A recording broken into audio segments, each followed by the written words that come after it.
Vindictiveness is the persistent desire to punish, hurt, or undermine someone because of a perceived wrong, betrayal, humiliation, or injustice. Unlike a brief impulse of anger, vindictiveness can become an organized psychological pattern in which the person continues thinking about the offense long after the original event has ended. The mind becomes preoccupied with restoring a sense of balance, but instead of seeking resolution, it focuses on making the other person suffer. At its core, vindictiveness is often connected to wounded dignity and a powerful sense of when someone feels humiliated or powerless, retaliation can create the temporary sensation that control has been restored. The person may begin replaying the event, analyzing what was taken from them, and imagining ways to reverse the emotional positions. The desire to hurt the offender can become psychologically satisfying because it transforms the injured person from someone who felt powerless into someone who believes they can determine the consequences. Yet this sense of power is often dependent on continued attention toward the person who caused the injury. The more the mind focuses on punishment,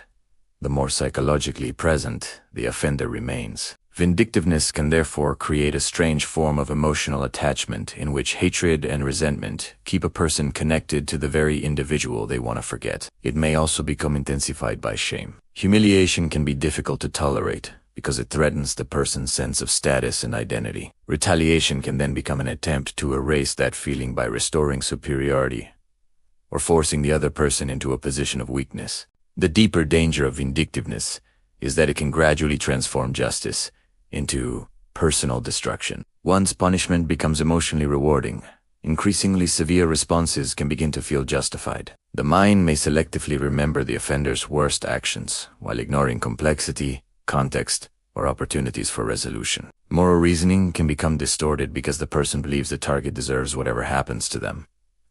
Vindictiveness can also become habitual. Each perceived slight is interpreted through an existing expectation of disrespect, making forgiveness, compromise, and emotional flexibility increasingly difficult. The person may begin keeping psychological records of offenses, waiting for opportunities to retaliate, and interpreting ordinary disagreements as challenges that must be answered. This creates a life organized around grievance. Genuine strength requires a distinction between accountability and retaliation. Accountability protects boundaries, acknowledges consequences, and seeks appropriate correction. Vindictiveness seeks emotional satisfaction through another person's suffering. Healing does not require pretending that the original harm was insignificant or allowing harmful people continued access. It requires separating self-protection from the need to punish. A person can establish boundaries, pursue legitimate justice, and remove themselves from damaging situations without making revenge the center of their identity. The deepest recovery occurs when the desire to hurt someone loses its psychological importance. The past can remain acknowledged without remaining emotionally active every day. The person who caused the injury may never understand its consequences,